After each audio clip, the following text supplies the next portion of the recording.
The film you're about to watch is A Star is Born from 1937. This film won the Best Original Screenplay at the 10th Academy Awards, and it has fallen into the public domain because Warner, which is the production company at the time, did not renew its copyright after 28 years.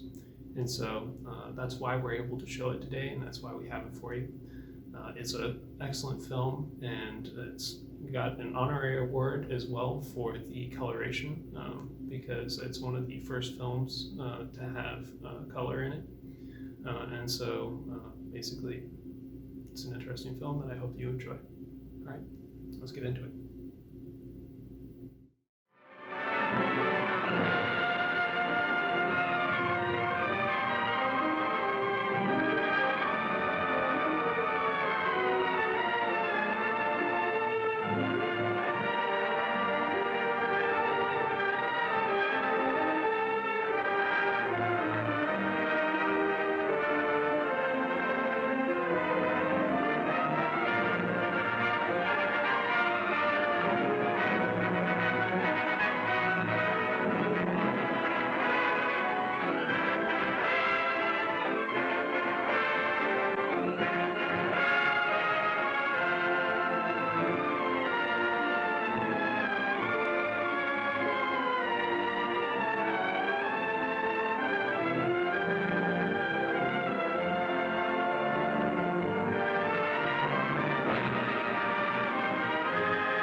At last.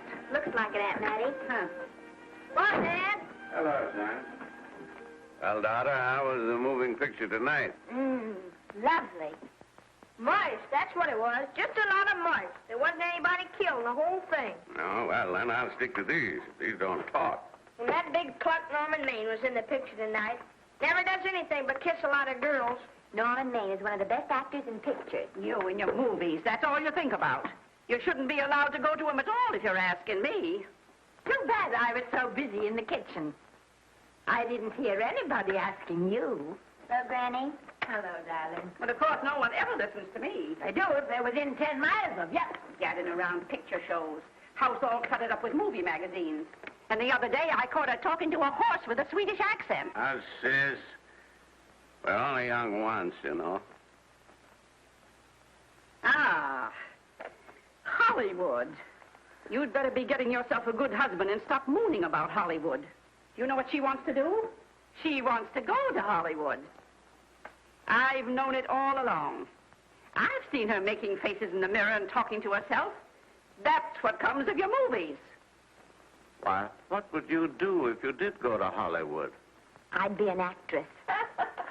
I would, I tell you. I've always known I could. Guys, wouldn't it be wonderful to have a movie star in the family? Oh, Miss Blodgett, may I have your autograph? You may not know it, Alec, but you're practically on your way to bed. Oh, Miss Blodgett, you're my favorite actress. Won't you tell me the secret of your success? Oh, let me alone. I asked her what's come over you. I'll tell you what's come over her. She's just a silly little girl whose head has been turned by the movies. And the sooner she forgets the whole thing, the better off she'll be. Why will I be better off? What's wrong with wanting to get out and make something of myself? What do you do that's so much better? Just because you're satisfied to sit here all your life, you think you can laugh at me. Well, someday you won't laugh at me. I'm going out and have a real life. I'm going to be somebody. Now, if it was spring, I'd say give her a good dose of sulfur and molasses.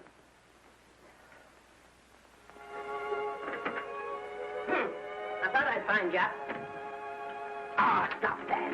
Now, stop crying. That isn't going to do you a bit of good. Oh, I'm crying because Aunt Mattie and Alec make me so mad. Oh, Alec and Aunt Mattie. Fiddlesticks. They're not important. You're the only one that counts. Esther, everyone in this world who has ever dreamed about better things has been laughed at. Don't you know that? Oh, I suppose I do, but... But there's a difference between dreaming and doing. The dreamers just sit around and moon about how wonderful it would be if only things were different. And the years roll on and they grow old. And by they forget everything, even about their dreams. Oh, I don't want to be like that. I want to be somebody. Oh, yes. You want to be somebody. But you want it to be easy. Oh, you modern girls give me the pain.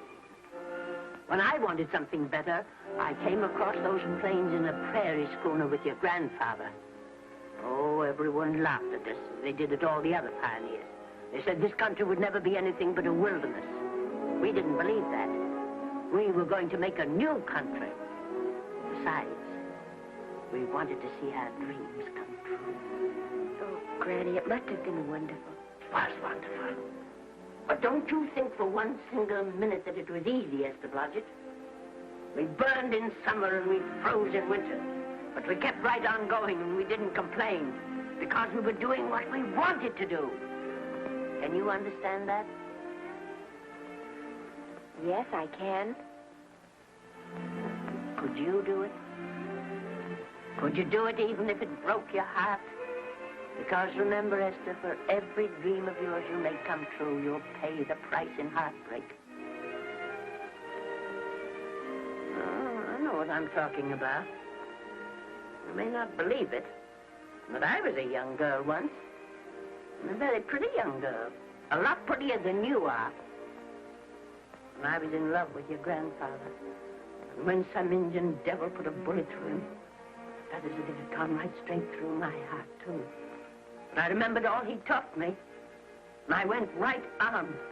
I buried him out there on that wilderness with my own hands. And I went right on that same day. And I kept right on going. Even when your mother was born. Oh, Granny, I want to make it worthwhile.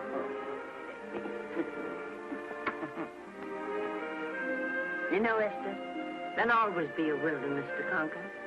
Maybe Hollywood's your wilderness now. From all I hear, it sounds like it. But if you've got one drop of my blood in your veins, you won't let Mattie or any of her kind break your heart. You'll go right out there and break it yourself. That's your right.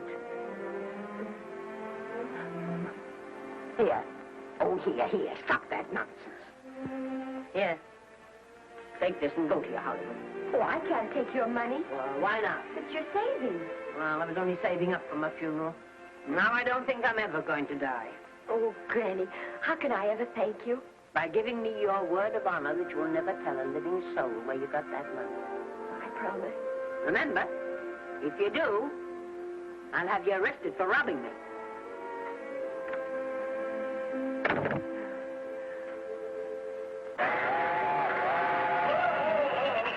Here we are. Help me, Granny. Oh, I can let you there. Oh, thanks.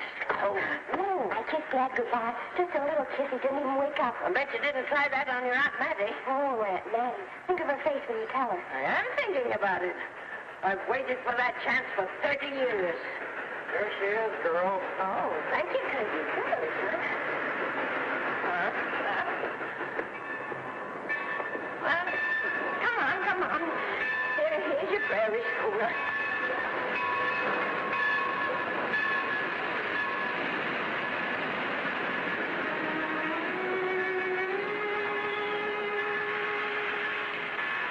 All aboard. Go on. Goodbye, Granny. Goodbye. I'll be waiting for you in those movie pictures. Don't tell Mattie. You know, my eyes are not as good as they used to be, but my ears are all right. So you remember, talk up good and loud. All aboard. Bye. Bye. Bye, Granny. Bye.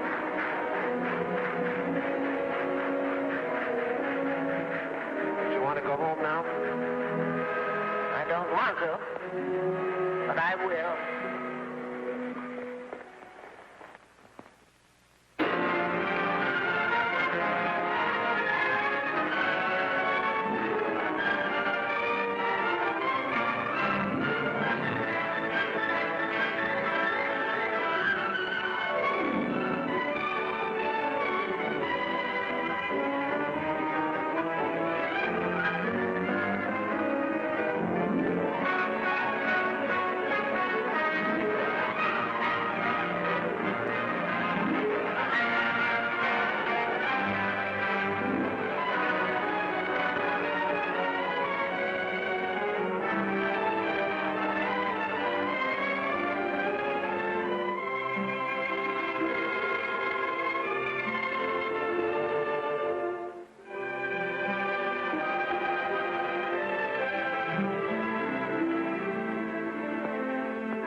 Good afternoon. Day, week, or month? Well, it's a little hard to say. You see, I'm going into the movies. Well, you better take it for a week. It'll break your jump to Beverly Hills. Are all the studios really near here? All except Gaynor British. I suppose the best way to get a job is to go straight to the studios, isn't it? I haven't any illusions, you know. I'm perfectly willing to begin with a little bit of a part, or even as an extra. $6, please, in advance. Oh.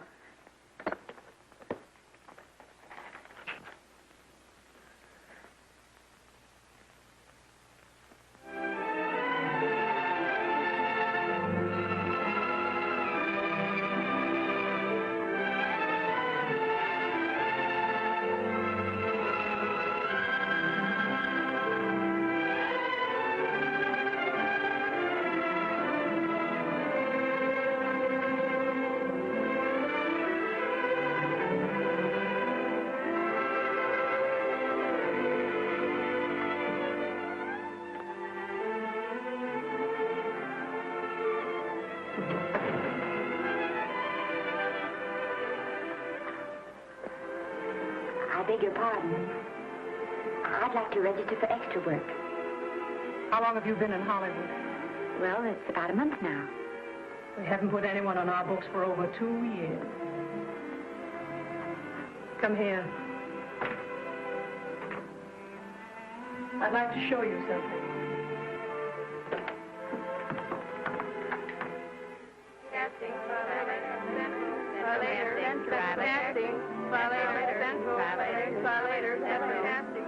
Every time you see one of those little lights flash, it's somebody asking for a job. Every time you hear them say, try later, it means there isn't any job. You can't keep the girls at the switchboard long. They go crazy. Every one of those little lights thought it was going to be a star. Still want to go in the movies?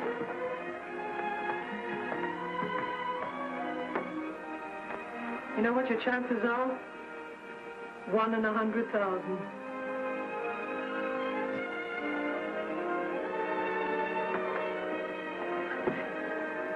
But maybe I'm that one.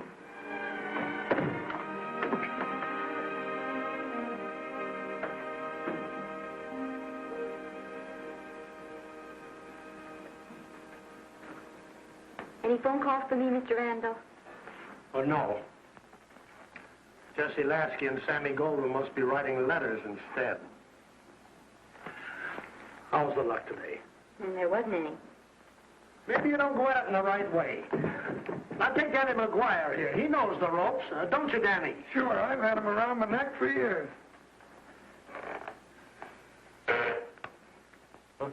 What?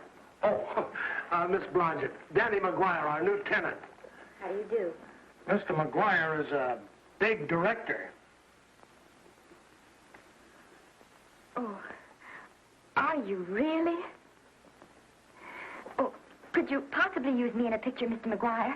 Of course, I haven't had much experience, but I don't think that really matters if you're willing.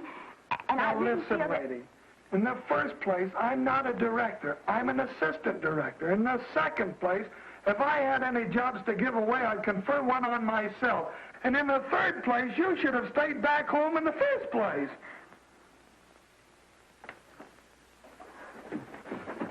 Oh, no, look what you've done. Hey, wait a minute. Hey, don't be that way. Don't do that. Gosh, I didn't mean to get tough, but a guy thinks he's being kidded when somebody asks him for a job and he hasn't got one for himself. After all, I'm not a big enough shot to hurt your feelings. I'm sorry. It wasn't just that. It was a lot of things. Looking for a job every day and never getting any nearer to it. I guess I was beginning to get a little scared. I know. Lady, do I know. Well, there's only one thing to do for that feeling when you're tired and sunk and down to your last nickel. Come on and I'll buy you a drink. Well, it's not as bad as down to the last nickel. I still got $11 left. $11? You're going to buy me a drink. Come on.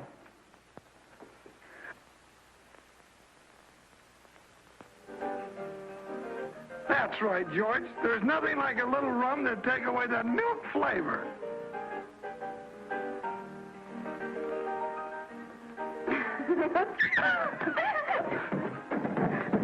I beg your pardon. Certainly.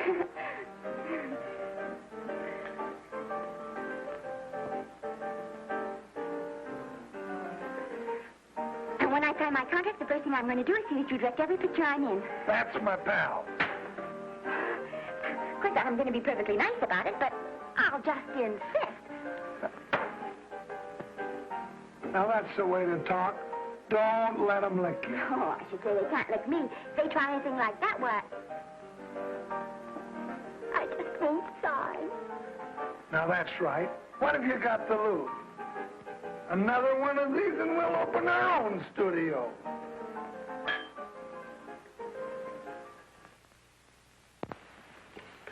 Bill rendered $24.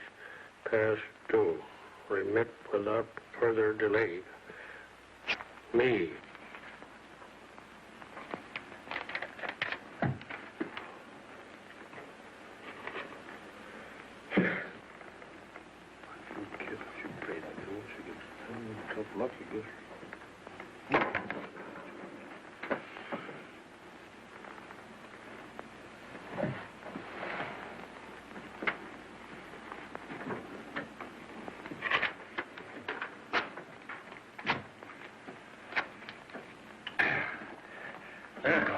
Fifth race. Fifth race. Tri-cap. Who's riding tri-cap?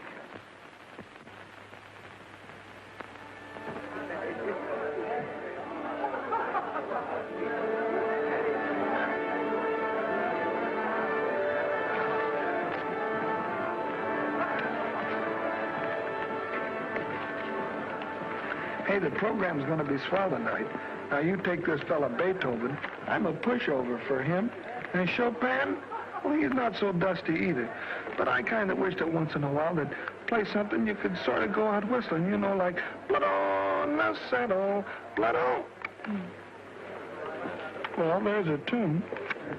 Hey, why don't you throw your hat in the air or something, can't you? This is a celebration. My job starts tomorrow. I know it does, and I think it's swell, Danny. Gee, I wish you were in on it, too. But, oh, no, it would have to be a war picture. One of those big novelty numbers, a war picture without any beautiful women at the front. Oh, well, something will happen soon. Maybe. Why don't you go home, kid? Oh, Danny, I can't do that. I came here, and I've got to stay.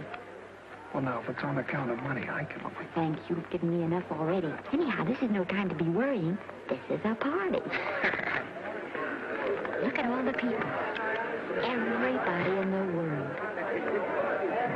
Look. That's me and Maine.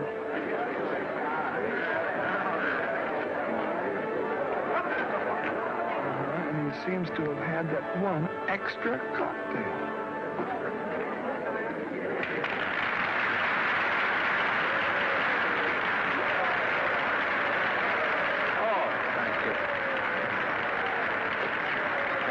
Sit down, you dope. That's the orchestra leader.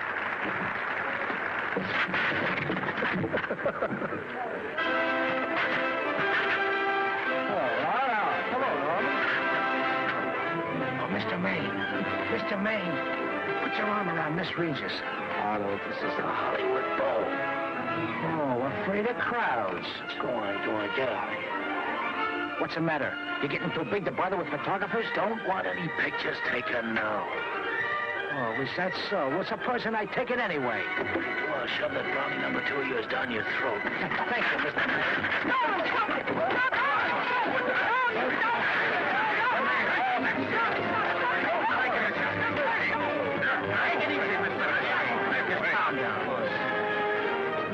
Normie, come back and sit down. Everybody's laughing at you.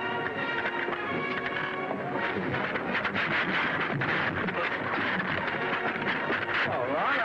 Hi, Norman. Is he always like that?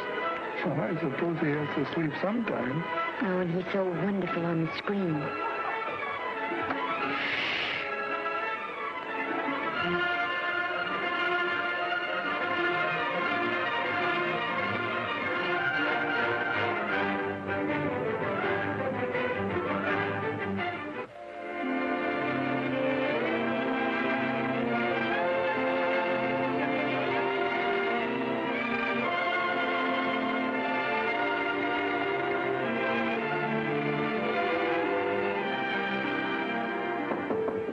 Come in. Hello, Daddy. What's the matter? Well, believe it or not, I got a job for you. Daddy, that's wonderful. When do I go to the studio? Well, you don't exactly go to the studio. Oh, it's on location. Well, it's not exactly on location. But of course, I haven't any makeup. Will you tell me what to get and sort of help me put it on? Well, you don't exactly need any makeup. You see, it's not really a picture job. It's being a waitress. Oh. Well, it's kind of a picture job if you look at it right. You said it was a waitress. Well, it's waitressing for Casey Burke, the big director over at our studio. He's giving a party tonight to kind of celebrate on account of finishing the picture, and he wanted me to get him an extra waitress, and it's $5. And I thought of you right away, Esther. That was awfully sweet of you, Daddy. Well, there's going to be a lot of big people at Burke's house tonight, and I'll bet you there's any number of big directors, and if you're there, maybe they'll notice you. I could make them notice me. Sure you could, Esther. It's your chance. My chance. All right, Daddy, I'll do it. Oh, but I can't. I haven't got the right things to wear. Oh, yeah. Now, you don't think the wardrobe department's right next to my office for nothing, do you? A perfect fit.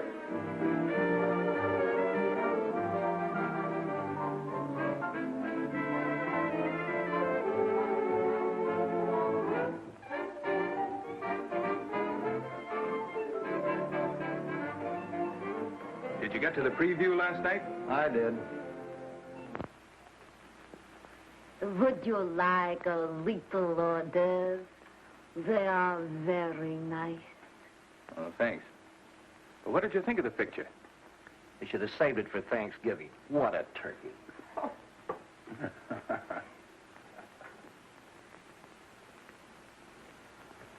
Will you have some hors d'oeuvre? You do like hors d'oeuvre, don't you? I don't think there's anything so enjoyable as hors d'oeuvre before supper, and these are really delightful.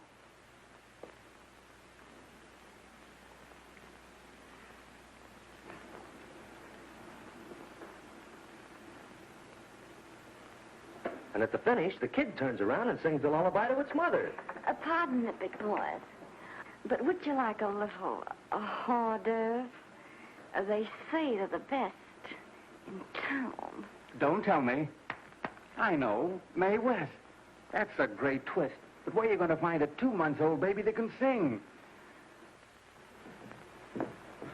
Hello, Oliver. Oh, hello, Casey. You want to fire me now? Wait till you see the picture. I'm not a director anymore. I'm a male nurse. What's the matter with the picture? Guy by the name of Norman Maine. His work is beginning to interfere with his drinking. Oliver, don't tell me I'm to direct his next picture, too. Mm-hmm. You were my favorite producer. Now, wait a minute. You just go right on with your directing. I'll take care of these stars. I know how to handle them. I had a serious talk with Norman after that Hollywood Bowl occurrence, and you don't have to worry any more about his behavior. Excuse me, Mr. Niles. Mr. Libby of your publicity department is on the telephone. He says it's most important, sir. It's about Mr. Maine. Thank you. Oh, it's probably just some little thing. Of course, Oliver. I'll turn on the radio and see if they've called out the National Guard yet. Hello, Libby. What's the good word?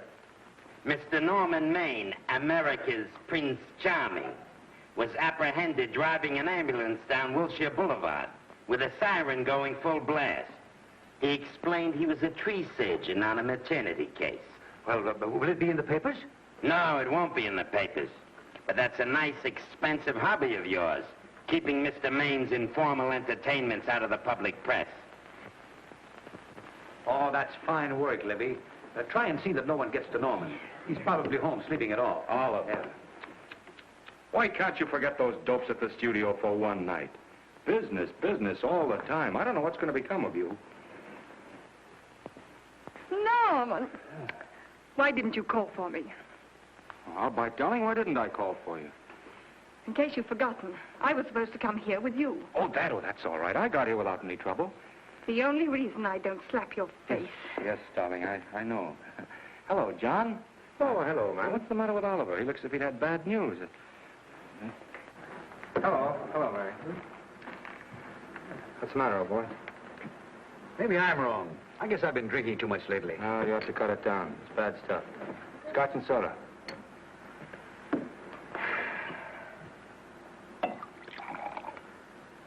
Come on. The word, you know, is pronounced when. Bad dialogue, Oliver. You'd rather not watch this. You know best. Soda. Thank you. Oh. Go ahead and say it. I've got it coming to me. Don't make it tougher on me, Norman. I don't want to stand here and preach, but take a look at my side of it. I'm trying to make pictures with you. I know. Costs are going up, and the grosses are going down. No, it isn't that. I've made lots of money with you, and I can afford to take a loss. But I hate to see you going the way of so many others. Why don't you get Lloyd's to insure you against me? You can't get insurance against a man forgetting who he is. You're a great star, Norman, but there's nobody so big that he can afford to have people refuse to work with him. Who doesn't want to work with me? You... Quiet. Listen, I know plenty of people who do. Yes, and so do I. But your real friends can't stand seeing you start to fall apart. What do you mean by that? The first signs are always the same. Not being able to remember your lines. Cameraman struggling to cover your hangovers. And all because you have to have a good time. Every day and every night. Listen, I've warned you for a long time, Okay, Norman. Oliver, you're a swell guy. You won't lose any money on me. I'll promise you that. I'll be ready for the curtains when the time comes. When it does, here's my epitaph. And now I think I'll, have a little drink. Scotch and soda.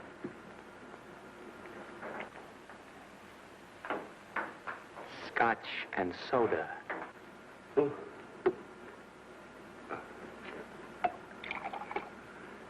Come on. And a little soda? Yeah? No, thanks. Yes, pardon me. Ah, lovely. No, I mean the caviar. Mm-hmm. No, don't go away. I'm starving. Huh? Really. Which would you take? I don't know. You know? I don't know either. It's hard to choose. I think I'll take caviar. Mr. Maine doesn't care for any more. Do you know me? No. Well, Normie doesn't care for any more. I think I shall get very drunk indeed.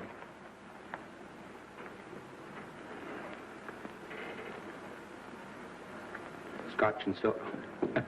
Sorry, I have something.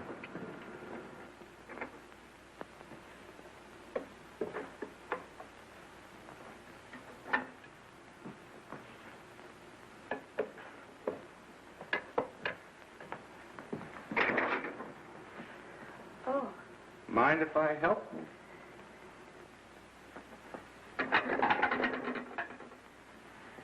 Won't they miss you? Oh, no. They'll just look under the table, and when they see I'm not there, they'll forget the whole matter.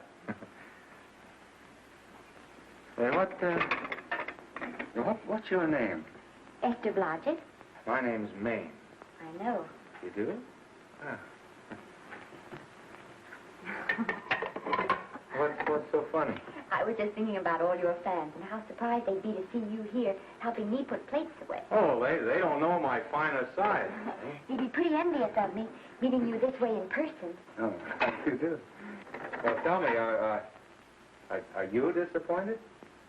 Yes. Oh, now you've done it. Oh, never mind that. That makes the room look lived in. Tell me, why are you disappointed? I was sitting behind you at the Hollywood Bowl the night you didn't want to be photographed. Yeah. I'm told I crept into many a heart that night. Oh, I can never explain this. You know, you have very pretty hair. You better get out of here. And a sensitive mouth.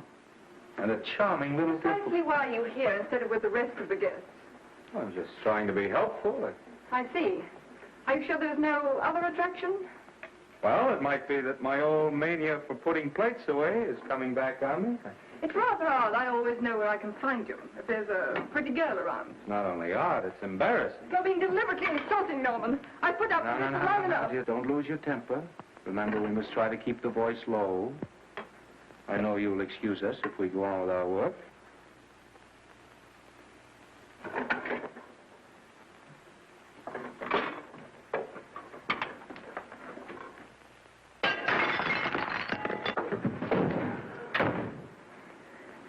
Now see what you've done.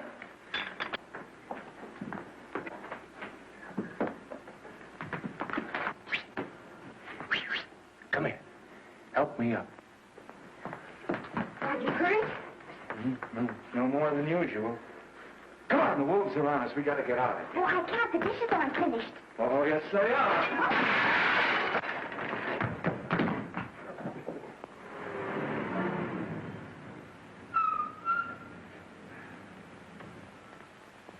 Well,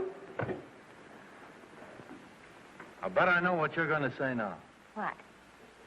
Good night. Good night, and thanks. Hey, wait a minute. Hey, you realize that all I found out about you is that you're foolish enough to want to go into pictures? But why is it foolish? Look at you. Yeah, that's what I mean. No, I'd rather like to go into this matter a little more thoroughly.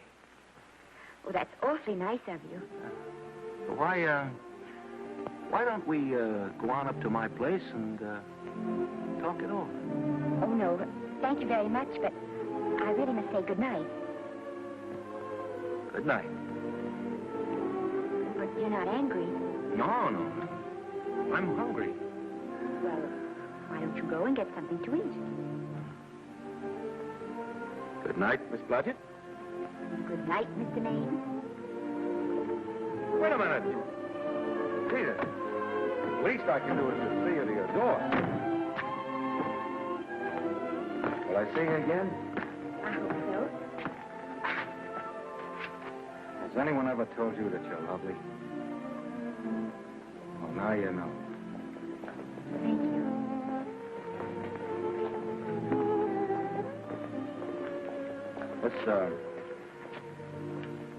It's hard to say, but I want to say it anyway. You know, on the screen, I'm a, you know, in private life, I'm a, well, you know. But whatever I do, I still respect lovely things. And you're lovely. You understand? Yes, I think I do. And it isn't that bump on the head that's doing this. Well, I'm glad.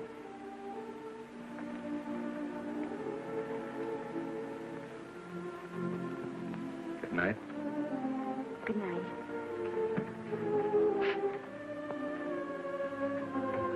Hey!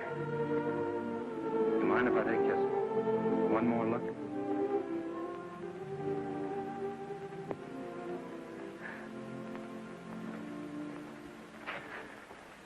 Go away.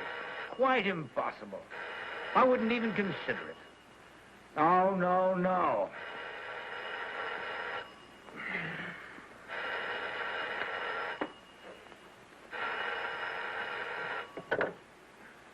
Hello? Who is it? Who? Norman? What have you done now? You're not in jail, are you? Oh. Yes, I see. Oh, it's that again. I see. She's beautiful. Yeah, I know. You want me to give her a screen test? Yeah, certainly. She's got wonderful possibilities.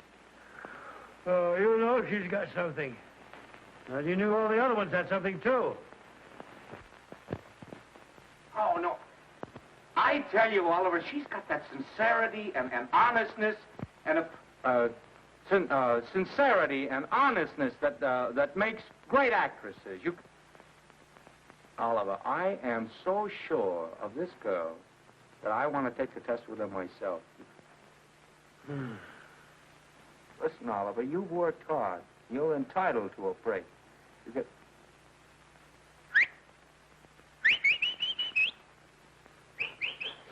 Yes, I heard you.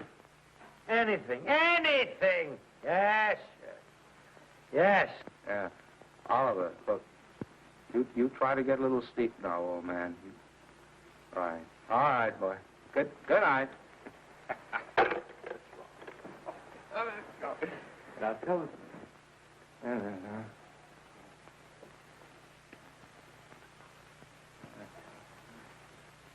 Telephone book. Telephone book. What is it? Telephone. Hey, Olive, telephone book.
Telephone. For me? Some drunk trying to be funny says he's Norman Maine. Oh, thanks. I'll be right down. And Miss Blodgett, would you give him a message for me? Tell him it's 3 o'clock in the morning!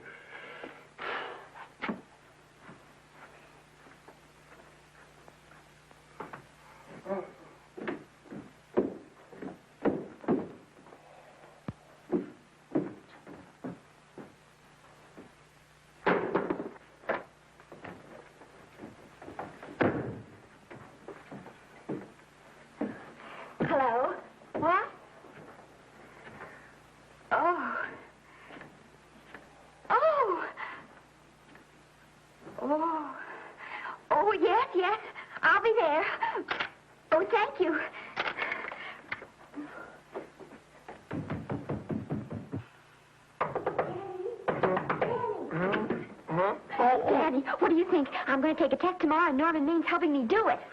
I'm taking one, too. Garble's assisting me.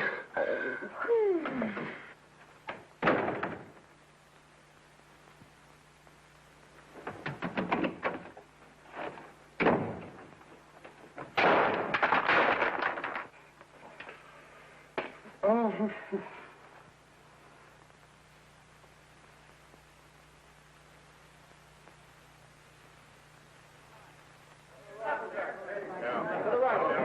Move that Gobo in.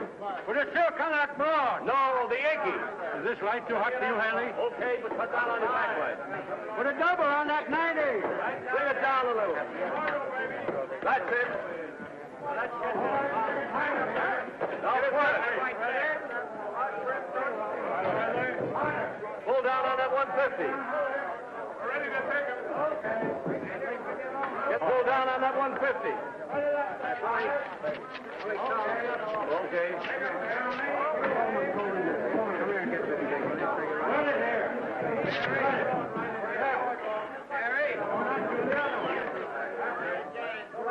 Bring me an apple box. Listen, gentlemen, please, if you don't mind. This is just a test. Ready, Mr. Burke? All ready, Mr. Burke. Ready, Mr. Burke. Ready now, Mr. Burke. All ready, Mr. Burke. Ready now, Mr. Burke. All ready, Mr. Burke. We're ready, Mr. Burke.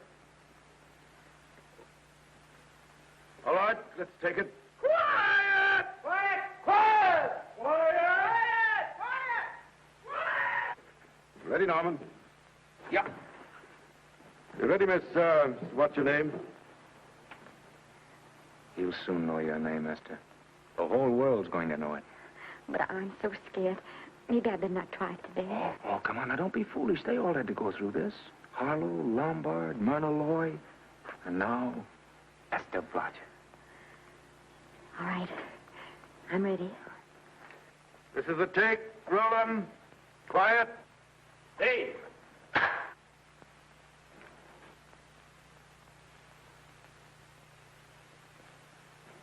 I may as well tell you that my whole organization thinks I've gone a little nuts to sign you. Well, maybe they're right. I've been nuts before. You see, all the experts seem to think that your type is a little mild for present-day taste. But I rather believe that tastes change, like eyebrows. And I think that also, like eyebrows, tastes are going back to the natural. You look like a nice girl. I think I'm going to like you. That's not important. I think the public will like you. That is important. Oh, yes. I see what you mean. I mean, I know it is. Well, I don't think it's going to be easy. Nothing you really want is ever given away free. You have to pay for it. And usually with your heart. Someone else told me that once. But you still have to work it out for yourself. Oh, well, all this is just a long way of saying, I'm glad you're with us and good luck to you. And now I'm going to turn you over to our demon press agent, Libby. Don't let him frighten you. He has a heart of gold, only harder. And for the love of Pete, learn to close your mouth and keep it closed, even in your love scenes.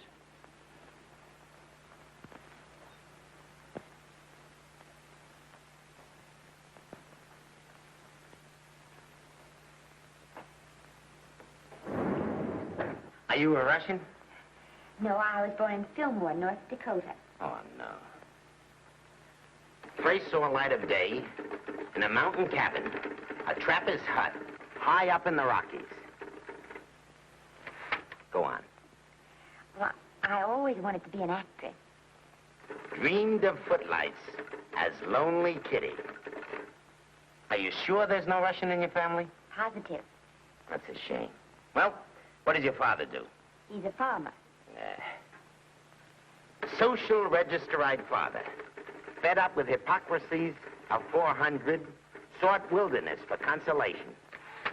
There amidst the mountain flowers, he raised another blossom. His lovely little daughter. What's your name? Esther Victoria Blodgett.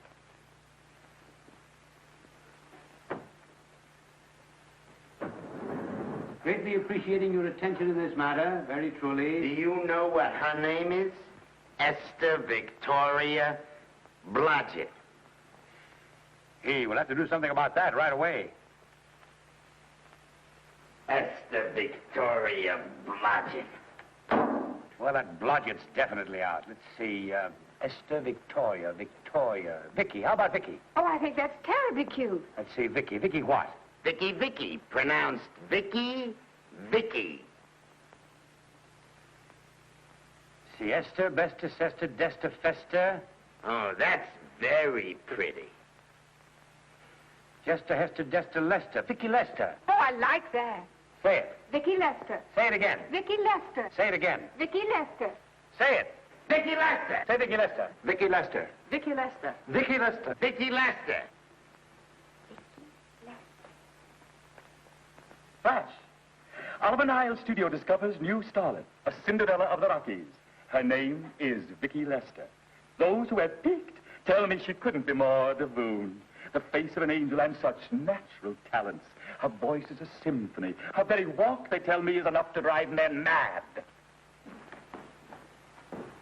Not that way. Get the lead out of your feet. Lift them up.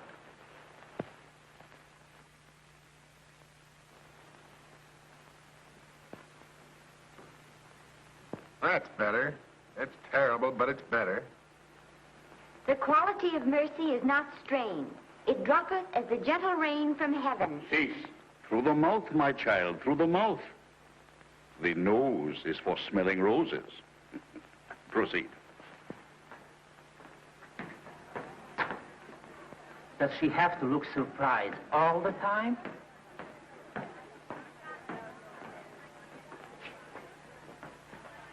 Anyway, it's just a rough sketch. Pretty small mouth, eh? Oh, well. Give her that Crawford smear.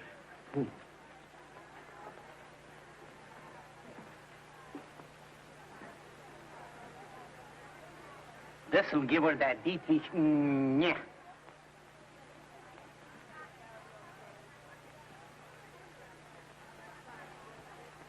We're on the wrong track. She still looks surprised.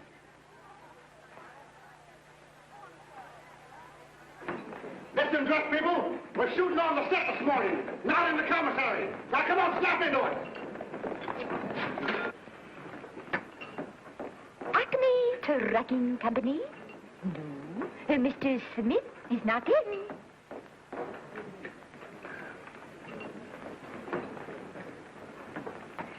Acme Trucking Company. No. Mr. Smith is not in.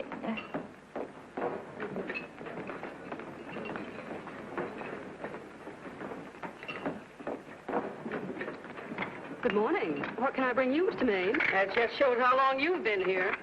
Mabel, bless you. How soon are you and I going to be married, huh? I don't know. You'll have to ask my mother.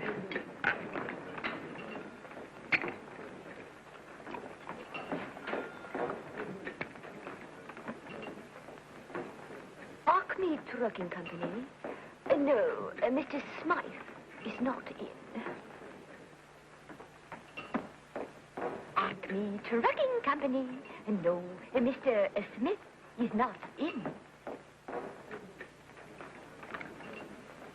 Acme? No, Smith ain't in.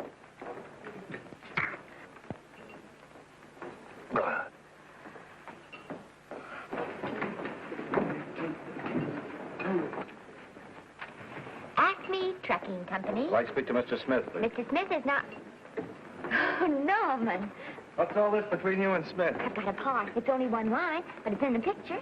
So it's ambition that made you break that date with me last night. Well, I had to be here so early this morning, and... So did I. I had to stay up all night to make it. You've started your picture, haven't you? No, we're still in the testing stage. You can't seem to get the right girl for the lead. Gee, you'd think with all the girls there are that... Yeah, I know, but this one's got to be different. She's got to be little and cute and sweet, intelligent. It'll blow me down. What? Will close my tired old eyes. Well, what is it? Hold everything. Come on. Come on.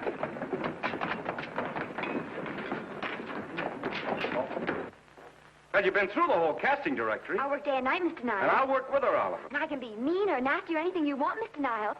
If she clicks, Oliver, you've got a star overnight. Okay.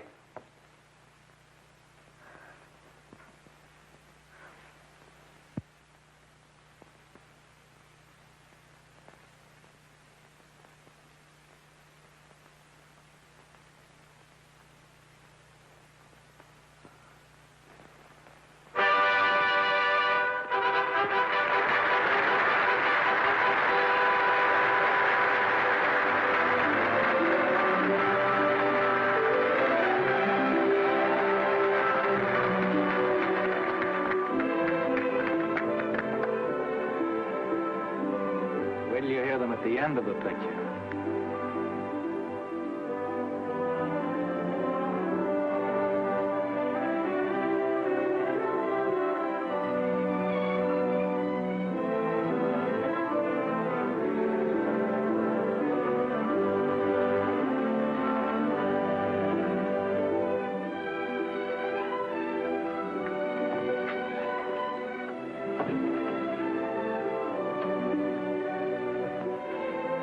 Do you think we were noticed? By no one. They're much too busy playing at croquet.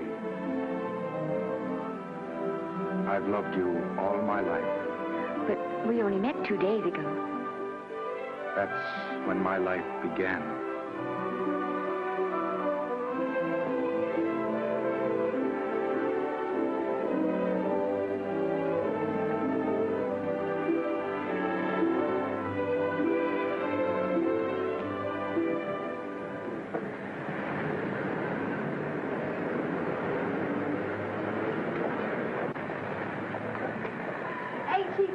You know, I think she's the same type I am, don't you? I think she's sweet. Well, it's Vicki Lester's picture, all right. I think she was much better than he was. These producers are so horribly dumb. They won't know how good she is. Well, maybe it's because she's a good girl. Oh, Maine's not so bad, but it's Vicki Lester they'll go to see. Vicky, darling, I think she's the most precious little thing I've ever seen. The knockout, Libby. You might mention that when you write your review. That Lester kid's a gold mine. Didn't you like Norman Maine? Was he in it? Libby, I'm afraid we have another hit. Huh? It's in the bag, neatly tied up with beautiful pink ribbons. Say, where are Norman and Vicky? I don't know. I thought you had them. I wish they'd come. We're having a party at the Trocadero.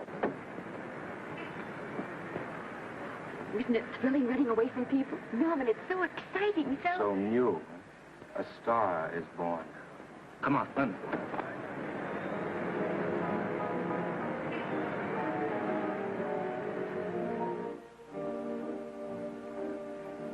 Wonderful, isn't it?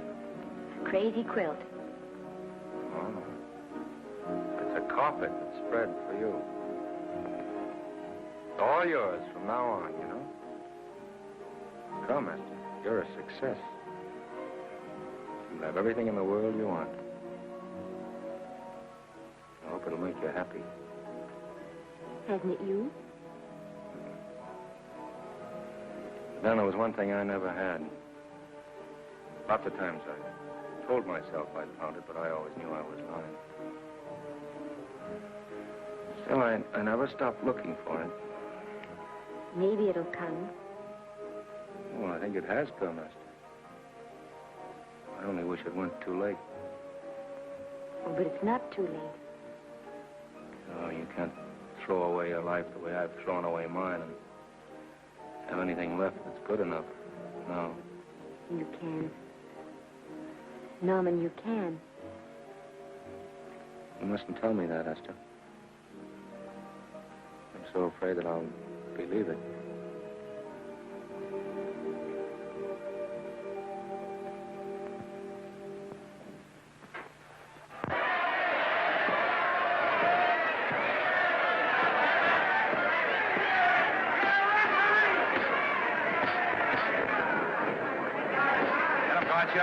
Shoot your right. Swell, isn't it? Lovely. What scotch you get? Wait up! Can't you hear me, Gotcha? Shoot your right!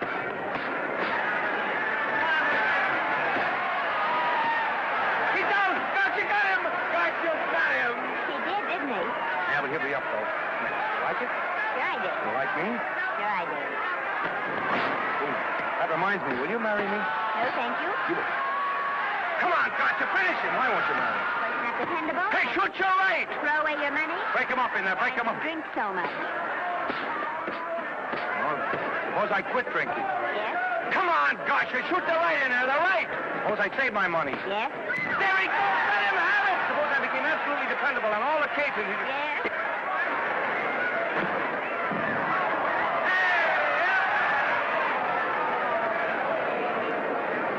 Hey, gotcha, he got him. He got him. He certainly did.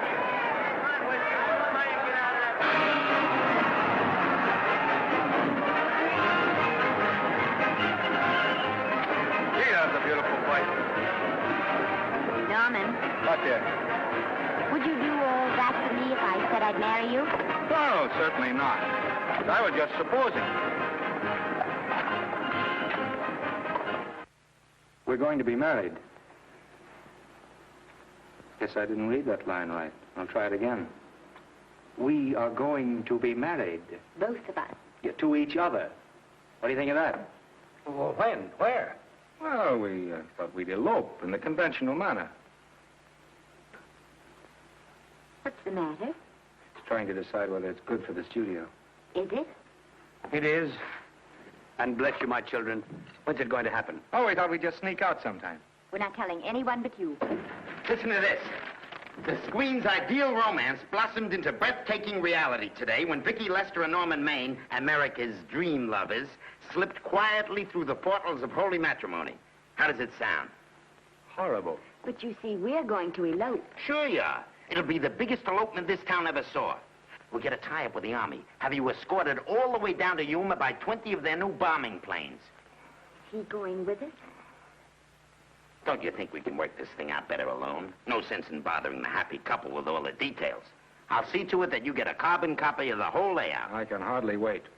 I'm sorry we didn't realize that we were in the way. While you're settling the details, you don't mind if I take this woman out and buy her a ring, do you? Sure, go ahead. We want everything legal. That's a charming match. A nice girl like Vicki. And public nuisance #1. Now, wait a minute, Libby. Norman's all right. And if you'll pardon my pointing, Vicki's business is her own. It doesn't require any comments. I wasn't making any comments. I just said it was a rotten shame. So go ahead and plan the elopement. Oh, that elopement stuff is out. You can't get any scope in that. We're going to have a wedding. Where'll we have it? Customary place, I believe, is a church. Nah, it's been done. This has got to be something big. The beach. I can visualize it. The bridesmaids in bathing suits. 20,000 Santa Monica school children spelling out the word love. It's a novelty, but is it big enough? Why not the City Hall? A police escort of every motorcycle cop in town.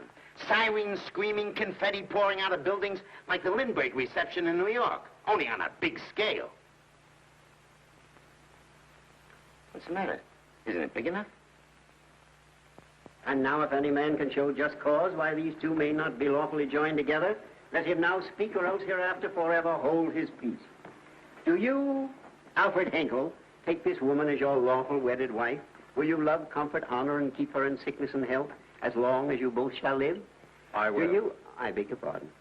Do you, Esther Blodgett, take this man as your lawful wedded husband? Will you obey, serve, love, honor, and keep him in sickness and health as long as you both shall live? I will. Place the ring on her finger. Hurry, please. Now, by virtues of the power invested in me as Justice of the Peace of San Bardo Township, County of Los Angeles, I pronounce you man and wife.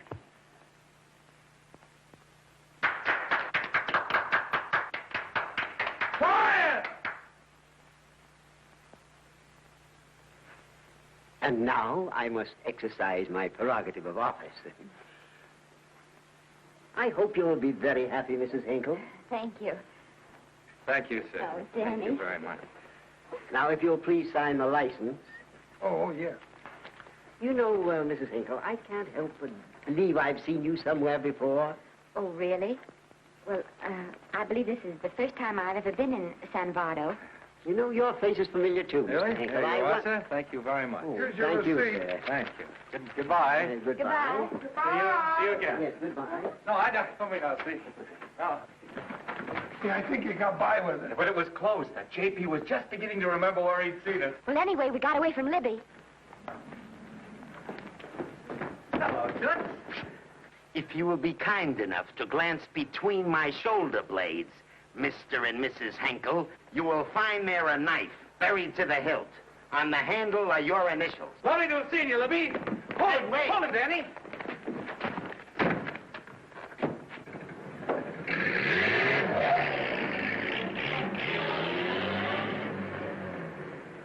There go a couple of rats I raised from mice. Well, they got a right to get married, haven't they? I haven't got any right to double-cross the public, and I haven't done it yet. Hey! People versus Porky Washington. We're charged with violating Section 600. Young man, you're in contempt of court. Operator, get me the Los Angeles Tribune. I've a good mind to put you under arrest. Wait till I make the score. You wait, too. Tribune, give me the city desk. Johnny, this is Matt Libby. I got a flash for you. Norman Maine and Vicki Lester were married at 2:30 this afternoon. Vicki Lester? Court recess.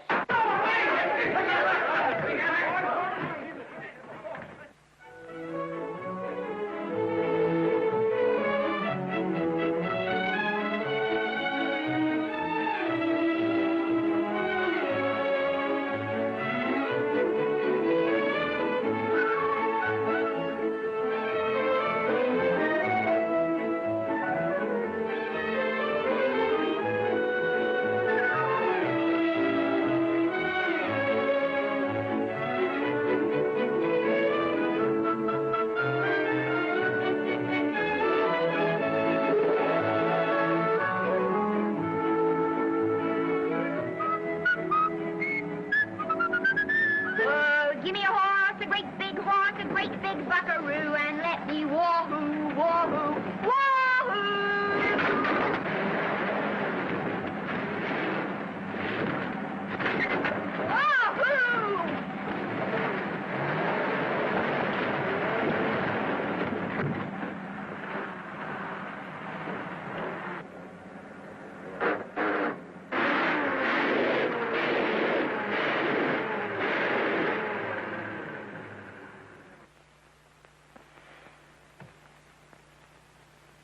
Wahoo! Wahoo! Hey, Wahoo. I don't want to sound immodest, but I think I've stripped the gear. Well, sit down, won't you, and let's get acquainted. We'll probably be seeing quite a bit of each other from now on. Well, might just as well break the ice now as later.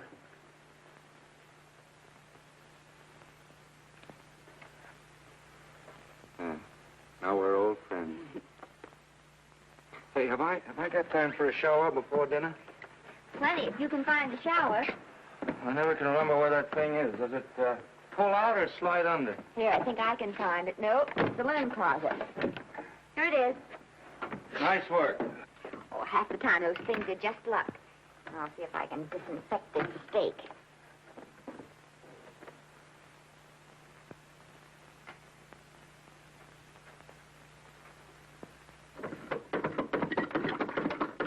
Hey, Esther, there's no soap. Here. Thank you. Oh, and Esther. Yes, dear? I'll need a washcloth, please. Oh. How you fix the cigarette? You know I never smoke underwater. Well, what do I do to make this thing work? Pull that gadget at the top and pray for rain. Well, I can't reach it. I can't get my hands up. If you've gone in there with your arms down, you'll never get your bath. Unless you're a contortionist. Yeah, well, I'm not a contortionist, and don't throw that up to me now. You knew it when you married me. Will you close this door, please?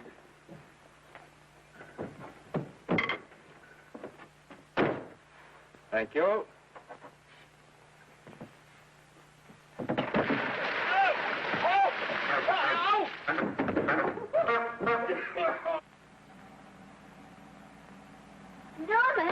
Norman, here comes the car. You got it? Huh? Here, quick. Quick what? Quick, go out and stop them and ask for help. Oh, I'll catch cold. Oh, you'll get warm again. Yeah, don't you? They'll recognize me. Now, you keep your face down. Go on. There may not be another car for a week. Well, Howdy, partner. Howdy. Stuck? Yeah, how'd you guess it? Can you get us some help? Well, I reckon not. You know, it's a long way to town. We're pretty busy down at the place. Well, I got to get out of here. I've got my wife with me. Does she like the country? No. No, and then we're short of food. There's a lot of game in them woods. No, well, my wife can't shoot. Well, you're sure up against it. Sorry I can't do anything for you. Well, wait, listen, I'll be frank with you. I'm Norman Maine. Who? Norman Maine. Well, my name's Judd Baker. Glad to have met you. Well, so long. Hey, wait a minute. Wait a minute. Listen, you don't... So you're Norman Maine.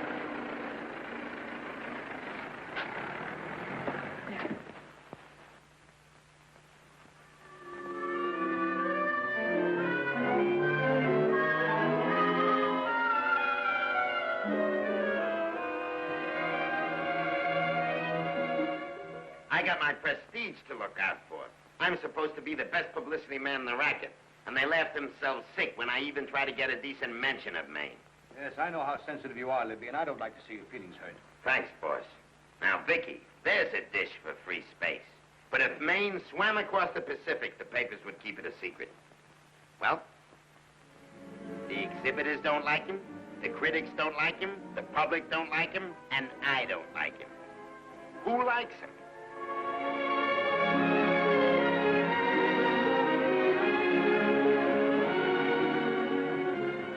Oh, but darling, this is almost too much of a surprise. And there I was in my touching innocence, thinking we were going to live at the beach house. Oh, we'll still keep the place at Malibu. But this is special. This is our castle. It used to be in the air, you know? Well, we'll never use any ugly words like contracts and pictures and careers. When we come in those gates, we'll check the studio outside. Come on, I got another little surprise for you.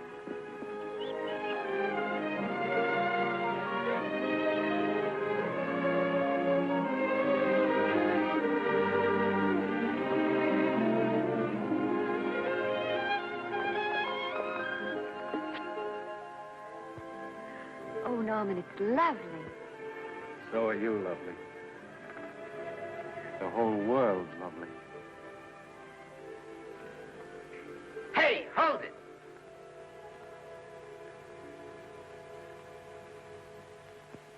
That's it. Caption: their honeymoon never ends. All right, let's get some pictures. Now, if the bride will sit here and the groom stand behind her, we'll have something unique.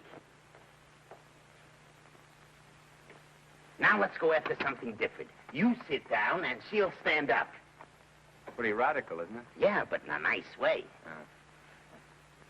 Okay, Otto, fire. Caption: their honeymoon begins anew. Ah, the producer. Caption: their honeymoon ceases abruptly. Hello, Oliver, glad to see you. No, I'm glad you're back. Thank you. Vicky, how well you're looking. Hello, Oliver. Am I interrupting? Yes, thank you. Just want a couple more pictures. That's enough of both of them. What they're asking for is exclusives of Miss Lester. Alone. Oh, I see. Well, come on, Oliver. Let you and me get exclusive. See you later, Vicky. Well, don't worry, Otto. My camera smashing days are over.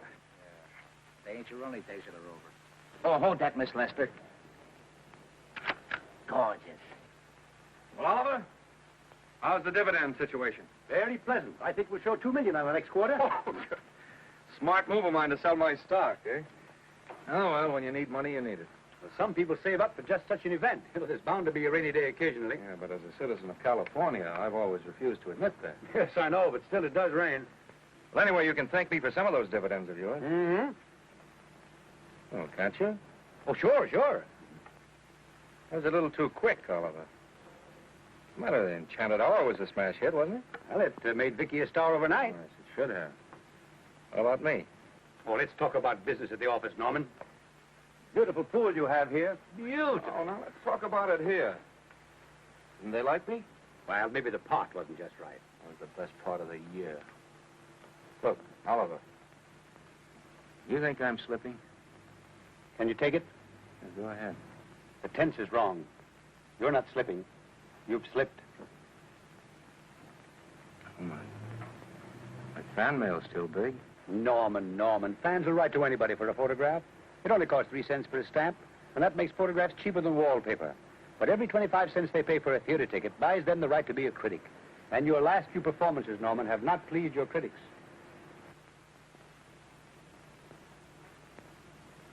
You remember I told you I'd be ready for the curtains when the time came? Here it is. Let's call off the contract, no hard feelings.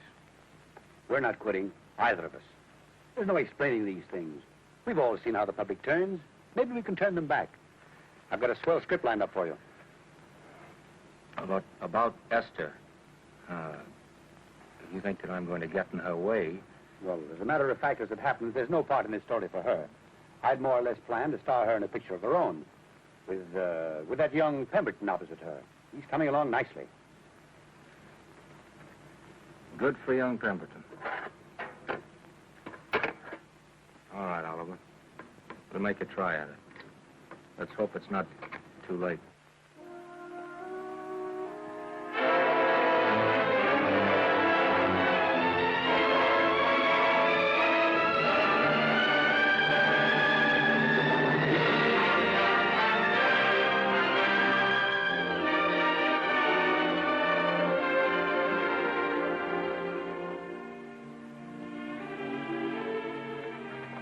No argument. I'll buy those. Huh. The screen's most finished actor. I'll say he's finished. He keeps them away in droves.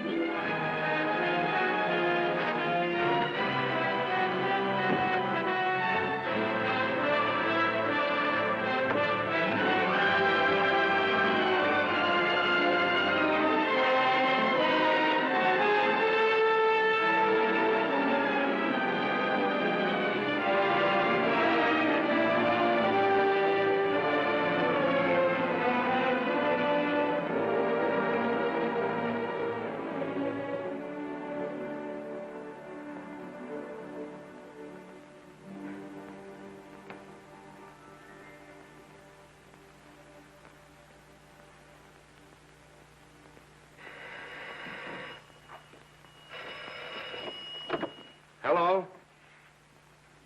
No. Oh, Miss Lester isn't home as yet. No, I'm not the butler. But I can take a message just as well as he can, honest. Oh, is that you, Norman? Swell. Listen, Norman, this is Artie Carver. Hiya, kid. Swell. Say, I hear you're through with Oliver Niles. Is that on the level? Please, Artie, I'm not news anymore. Forget it. Say, what kind of a settlement did you make on your contract? Give me a figure so I can do a story on it. There was no money involved. We just called it quits. Okay, I'll fill in my own figure. Say, by the way, I've been trying to get an interview with Vicky for 2 weeks, but she's always busy. How about you giving an old pal a break by speaking to her for me? Sure, I'll ask her. Swell. So long.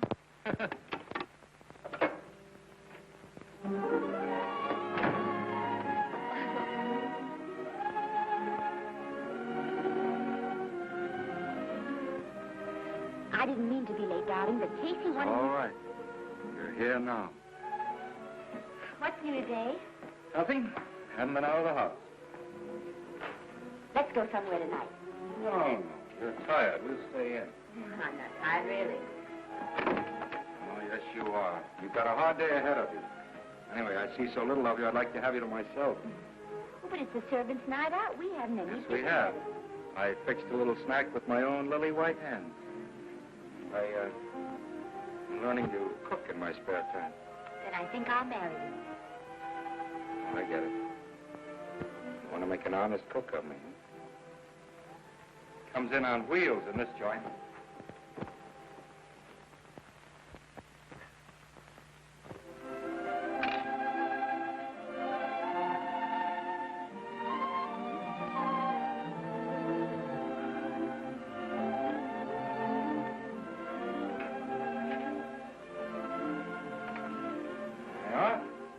How's it look?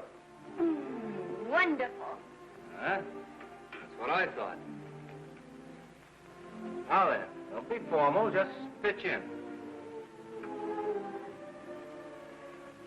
Huh?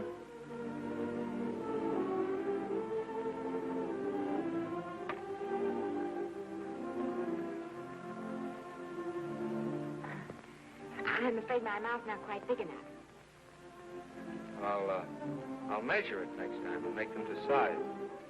A little hard to lift, too. In fact, I think I'll take those measurements right now.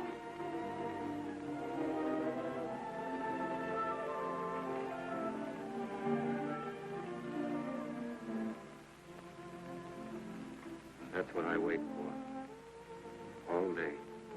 That's why I rush home without even changing my costume.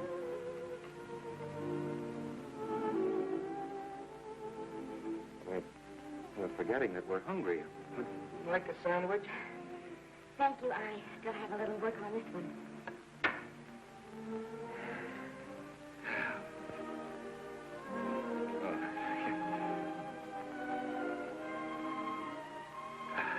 Norman, will you unhook my dress? I can't breathe.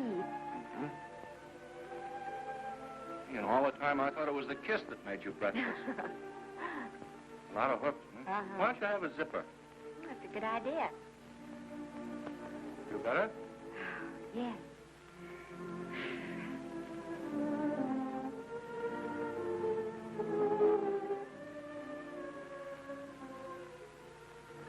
Don't look now, but I think that guy on your left is in love with you. I hope so.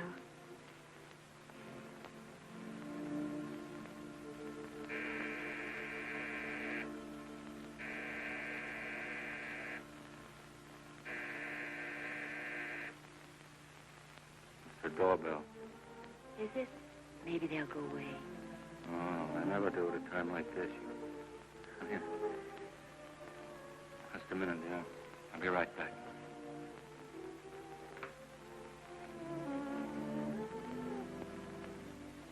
Does Vicky Lester live here? Yes.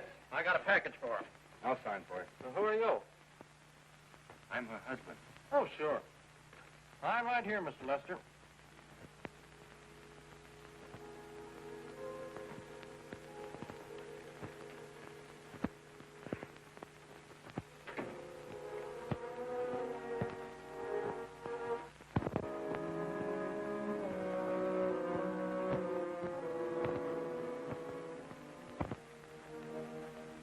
Package for you.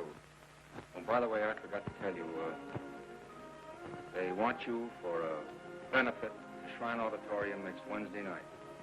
I told them I'd ask you. And, Oh, darling, I don't want to hear about that now. well, you better wait till I finish before I forget them all.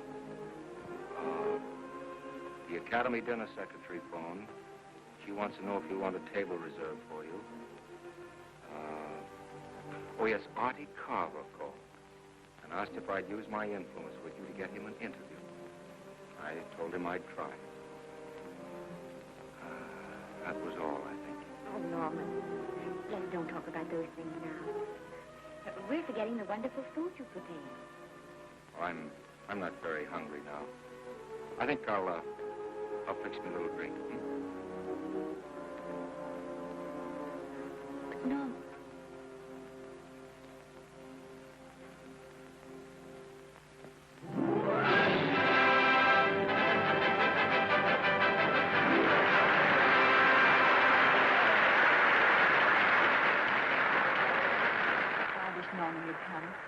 Stop worrying. And think how nice that statuette is going to look on your mantelpiece. Do you suppose anything's happened to him? But of course not. He's just been held up in traffic. You think about that statuette. And now we arrive at the climax of the annual dinner of the Academy of Motion Picture Arts and Science. The highest award within our power to bestow.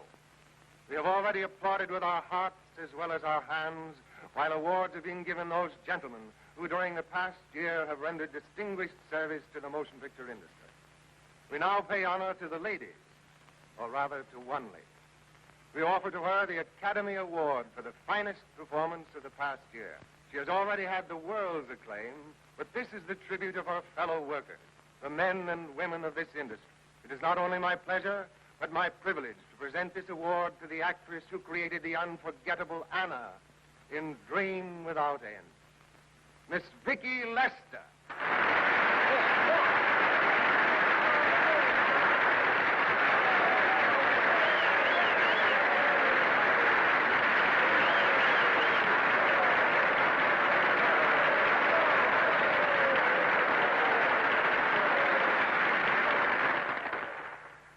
What more can we say, Miss Lester? This says it all for us.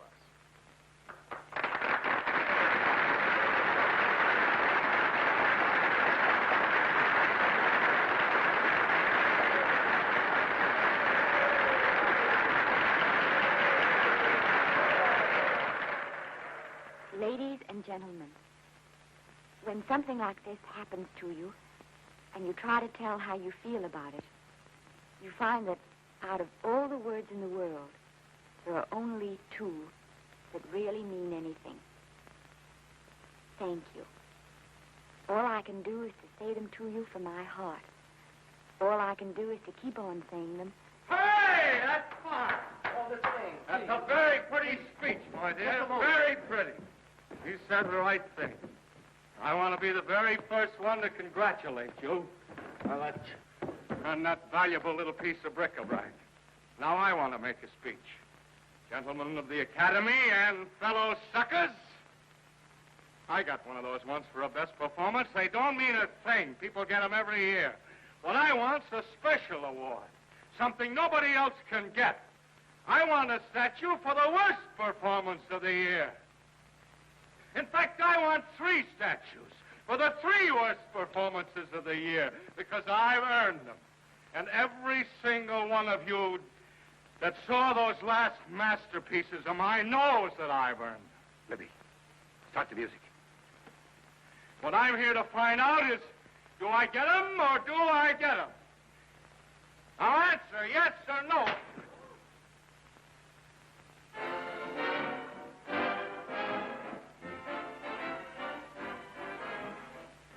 Norman, darling, let's go and sit down.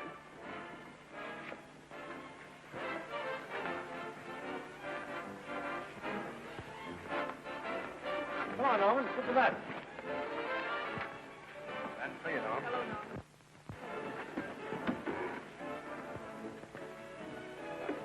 Well, Norman, how are you? Hi, Oliver. My dear, do let me congratulate you. You must be terribly proud and happy tonight. Thank you.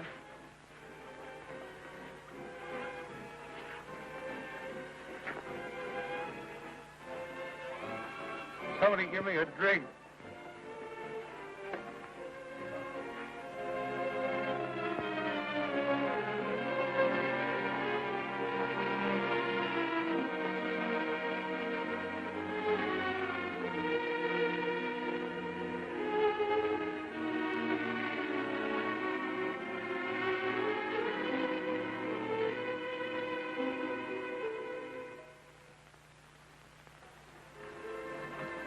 Oliver, it's nice of you to come to my dressing room. Vicky, how are you? I've missed you. Everyone's missed you. Have a nice trip. Well, a 3-month tour of the theater circuit scarcely comes under the head of pleasure.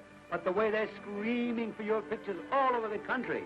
Miss Lester, if I may talk shop, you are a knockout. Thank you. It's good to hear that. You've been crying. A little. How's Norman?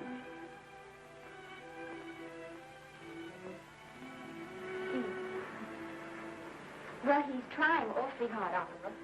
Letting Norman leave this studio was the hardest thing I ever did. There was nothing else I could do. I know. Has he been... Is he all right? He's gone to a sanitarium. He really wants to stop drinking. And I think he could only... Well, perhaps if he could start working again, there would be some encouragement. Oh, Oliver, could you do that? Oh, thank you. But he mustn't ever know I told you. He won't know, and you mustn't worry. I want you to keep up your good work in this picture. I'll try, Oliver. That's the one thing I can do for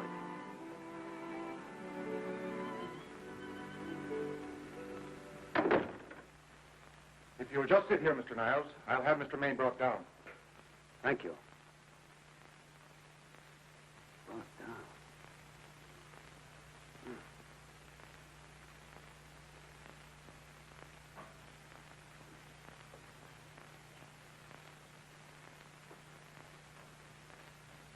Hello, Oliver. Welcome to Liberty Hall. Hello, Norman. Well, no, Oh, Mr. Niles isn't sipping me a case of scotch, Cuddles. This is just a handshake. This is Cuddles, Oliver, my social secretary. We go everywhere together. How are you feeling, Norman? Fine. Getting along remarkably well, Cuddles tells me. He says you ought to see some of the boys. Let's sit down. Yeah. Cuddles, we really don't need you. Touching, isn't it? Can't bear to have me out of his sight. Are you comfortable here, Norman? Comfortable. It's positively luxurious. They even have iron bars in the windows to keep out the draft. How much longer are you going to be here? Oh, well, I'm really cured now. I'm just staying on for an extra week or two to get in good shape, you know. After all, there's no particular hurry to return to the cameras. That's what I wanted to talk to you about. I've got a script with a fine part for you in it. Oliver, that's great. That's great. Who plays opposite me? Well, it is not exactly the lead. Young Pemberton's doing that. But I tell you frankly, I consider your part better than the lead. Oh, I see. It's better than the lead. Well, of course, it isn't terribly long. But it's one of those parts that makes an impression on you. They'll be thinking about you all through the picture. Mm-hmm. Well, the thing is, Oliver, I'm pretty well set at another studio. I'm not at liberty at the moment to tell you which one. You know yourself how those things are. Of course. But it's a big picture. It's one of the biggest of the year. And the part. Every actor in Hollywood would give his teeth to play. Well, that's fine, Norman. Naturally, that will tie you up for a while. But we won't get to this picture for some time. And perhaps, if you want to consider it for later on, well, I'll tell you, Oliver, you'd better not count on it. See, I've got several pictures lined up after this one, and they're talking to me about England. You know, they're doing some very interesting things over there, you know? Mm-hmm. Hey. What is it, Cuddles? Speak right out. We all love you. For dinner. Oh, here we dine at 5:30 here. Makes the nights longer. Well, goodbye, Norman. I'm glad to see you getting along so well. Be out in no time. I'll have to introduce myself all over to a lot of people. They won't know me when I'm not drinking. Goodbye. Goodbye, Norman. Thanks for dropping in. Well, Cuddles? Alone at last, eh?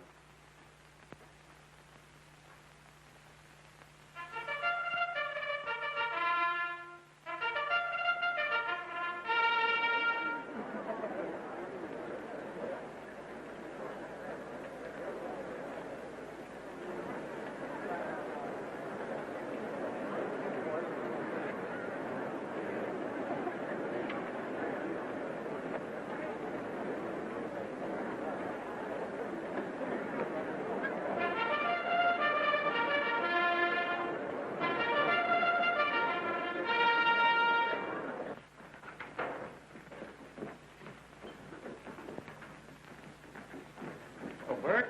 Sam? How are you, Marion? Oh, hello. Hello. Hello, Normie. Glad to see you. How I hate to run into these has-beens. They give me the creeps. Me too. He was good while he had it. And he had it quite a while. Hello? Hello, Mr. Maine. I haven't seen you in a long time. Oh, I've been resting.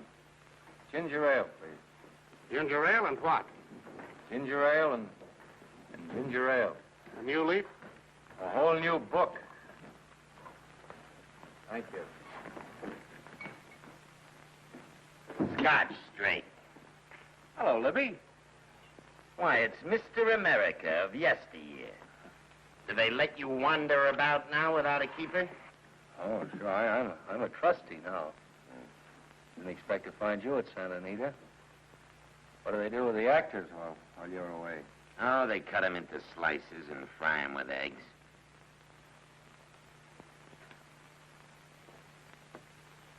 I suppose you'll be here all the time, now that you've retired from the hurly-burly of the silver screen. Well, we're living down in Malibu now and pretty lonesome with Esther away working all day. Well, I wouldn't squawk about that if I were you. It's nice to have somebody in the family making a living. Oh, wait a minute, Louis.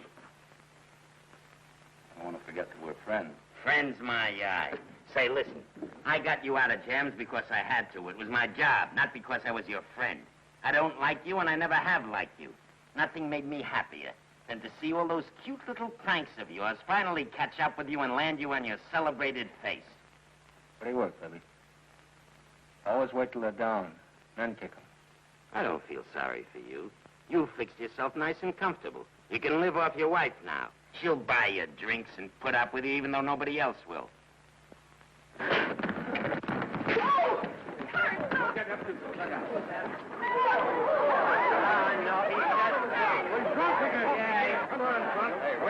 a minute. Come on outside for you, wife. I'm Norman Maine. Oh, that's not my fault. Oh, don't bother to toss him out.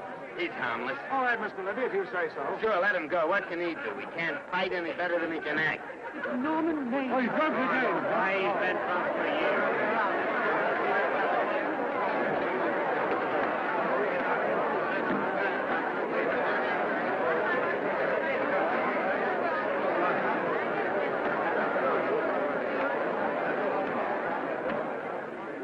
Give me a scotch.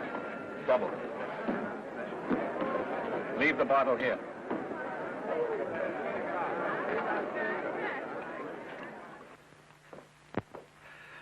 Vicky, you'll be ill. Why don't you try to get a little sleep? But he's been gone 4 days. 4 days and not a word.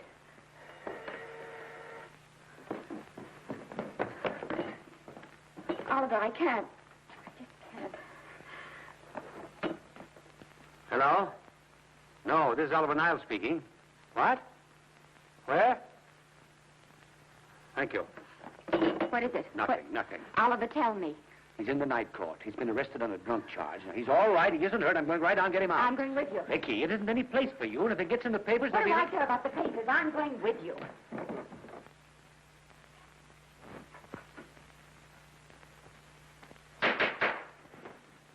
Division 30, Municipal Court, County Los Angeles, now in session. The Honorable Judge J. Parrish presiding. Be seated, please. Was you able to do anything? Judge wouldn't even see me. Ready, Your Honor.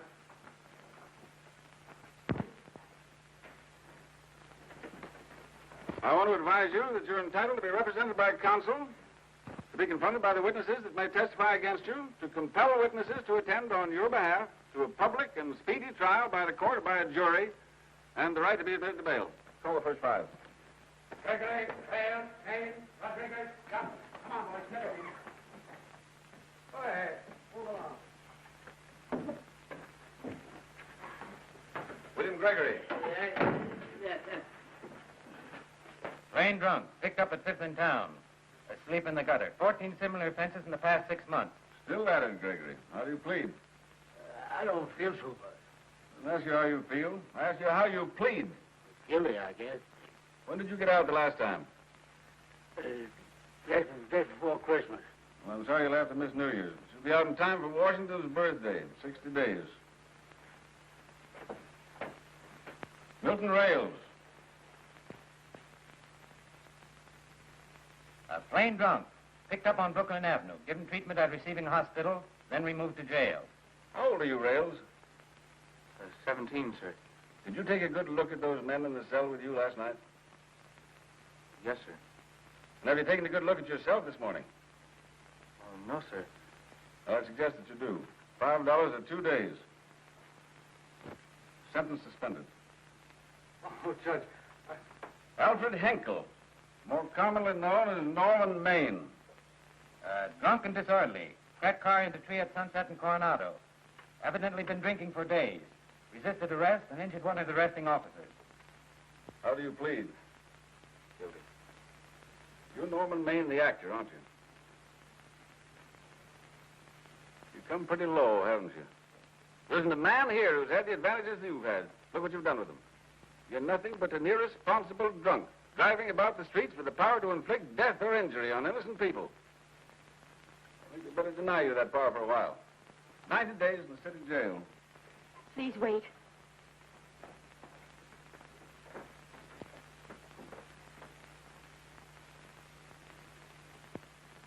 I'm his wife. Yes, I recognize you, Miss Lester. Please, Judge. I promise you this won't happen again. I'll be responsible for him. If you just won't send him there. You realize that this man, when drunk, is obviously a menace to public safety? And you realize, too, Miss Lester, the responsibility you'll be assuming to this court and to the Commonwealth. I do. Sentence suspended. Prisoner remanded to custody of wife. Thank you. You can get in at the jail entrance, madam. Jose Rodriguez. Lane drunk. Picked up at First and Maine. Second offense. How do you plead? I think I'm guilty, Your Honor. 60 days.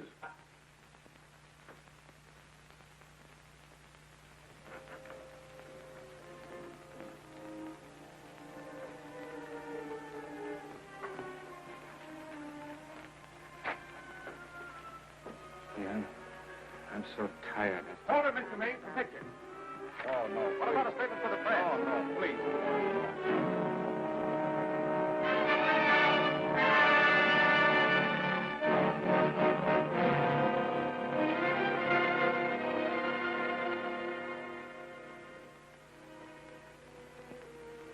He's still asleep. He's been asleep all day. It's the best thing for him. Awful to see this happen to someone you love. And know in your heart that it can't get any better. I only know that all I can do now is stay with him and try to help him. So will I. And between us, we'll take care of him. You're very fond of him, aren't you, Oliver? I'm very fond of both.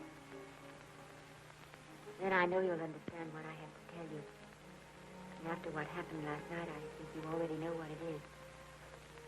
I can't do any more pictures. I'm going away for good with Norman. You can't do that, Vicky. You're at the very peak of your success. And you've worked so hard to achieve it. That's what's been wrong. And I've thought it all out.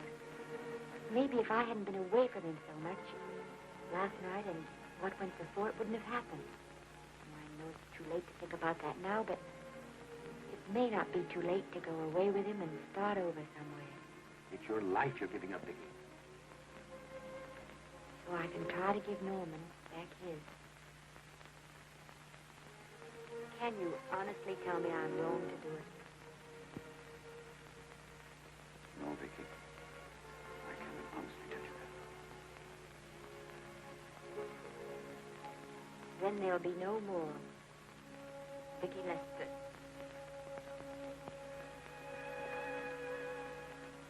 Come on, walk to the door with me.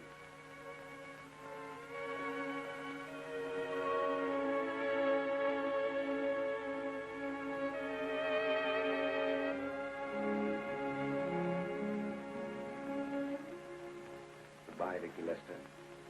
You were a grand girl. Good luck, Mrs. Norman Maine.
Darling. This is Maine coming in to apologize again. Oh, I'm sorry, dear, but it isn't you. What other troubles have you got? None. I was just playing a scene with myself. Now, look. I'm just coming out of the jitters, and you're just going into them. This is a swell household. Isn't it? I'll tell you what we'll do. I'll promise to brace up if you'll go on the wagon. I guess I have been drinking too much. You know what I'm going to do? I'm going to be an athlete. You mean with great big muscles and everything? Well, roughly speaking. Gonna join the YMCA? It costs too much. I'm going wading out in our front yard. No. Sure. Would you like me to go with you? Sure, if you'd like to. No, Miss, I don't think I will. It might spoil this beautiful, natural wave.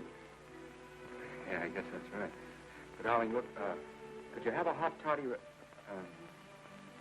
some hot soup for me when I come back? Some hot soup? And I'll make some of those nice sandwiches.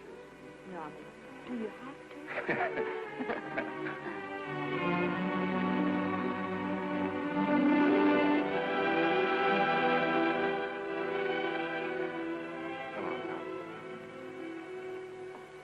I don't stay in too long.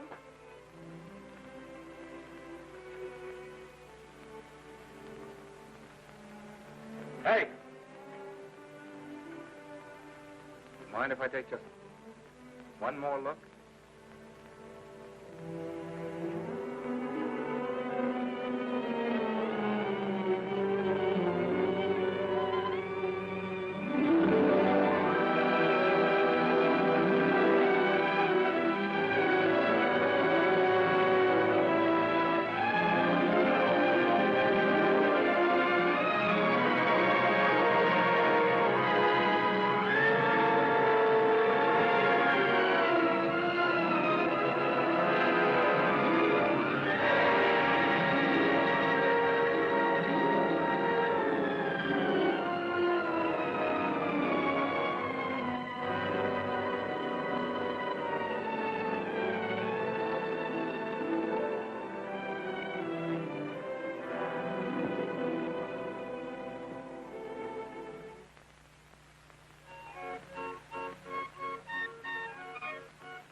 First drink of water he had in 20 years.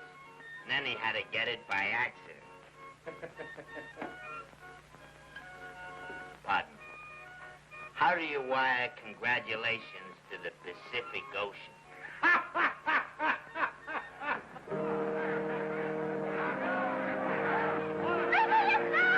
Oh, you can't see her face! Hello, Vicky.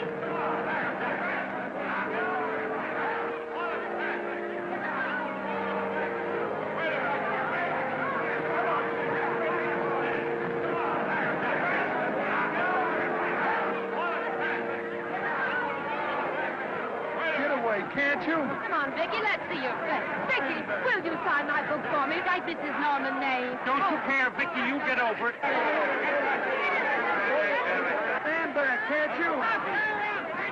Don't you cry, dearie. He wasn't so much.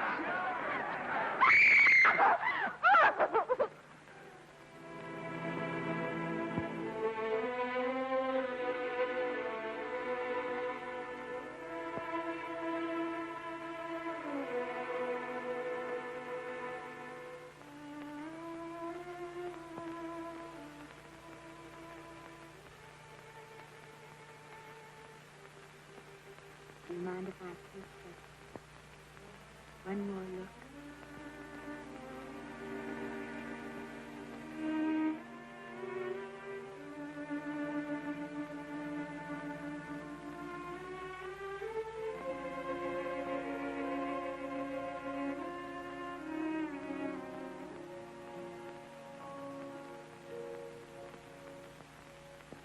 Here are the paychecks for the servants, Graves. You'll find a very nice bonus in each one.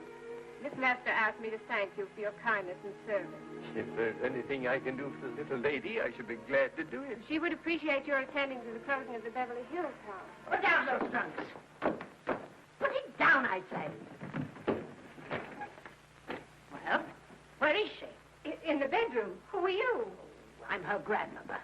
Get up.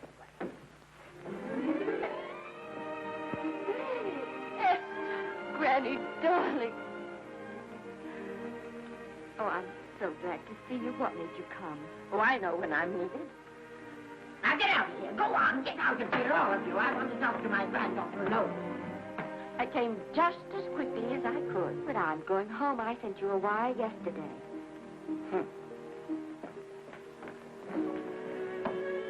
Sit down. Is it true that you're going to quit the movie? I never want to hear them again. What are you running away from, little girl? I'm not running away. It's just that I can't go on. My heart isn't in it anymore. Once I told you, if you get what you want, you have to give your heart in exchange. And you said you were willing. Do you remember? I remember. It seems to me that you got more than you bargained for. More fame, more success, even more personal happiness. Maybe more unhappiness. But you did make a bargain. And now you're whining over it.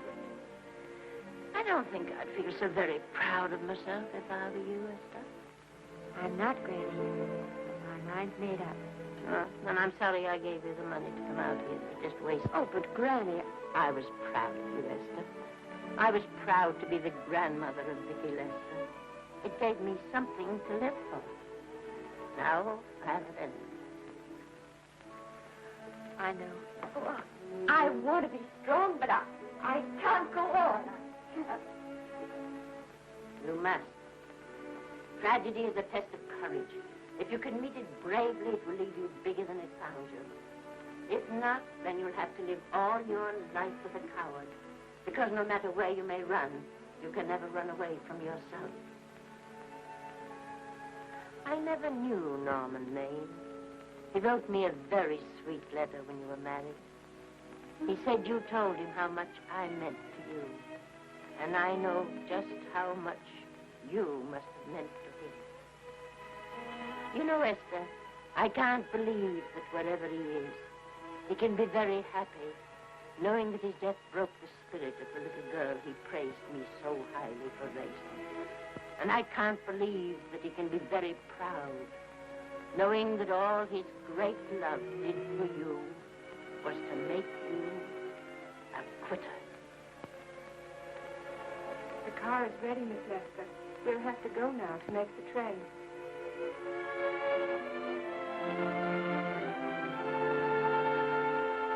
Put the car back in the garage.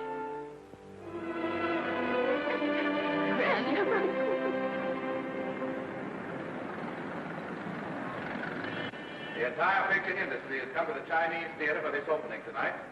It has come to pay tribute to a great star on her long-awaited return to the screen in what has been called her greatest performance. It has come to pay tribute to the girl herself. The girl who has won the heart of Hollywood. The girl who has won the heart of the world. Miss Vicky Lester. And if I'm not mistaken, Miss Lester's car has just driven up. Yes, it is she.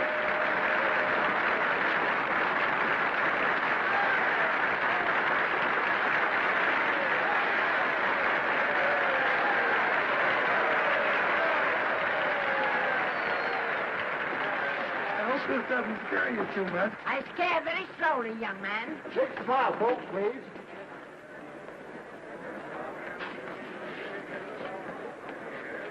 They'll have your mug, I mean your face, plastered across half the papers in the country tomorrow. How do I look? Oh, you look swell. You're a liar, but I like you. And here's Miss Lester's grandmother. Won't you say a few words to the radio audience, please? Say something, Letty. You know, we've got a thing like that back home where they all listen in on, but we call it a party line. Won't you say something, please? They're listening. Maybe some of you people listening in dream about coming to Hollywood. Maybe some of you get pretty discouraged. Well, when you do, you just think about me. It took me over 60 years to get here, but here I am, and here I mean to stay. Thank you very much.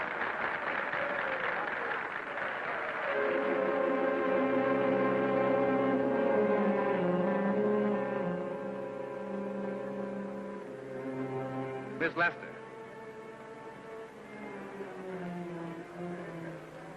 This microphone is on an international hookup. Throughout the world, your fans are hoping that you'll say a few words to them.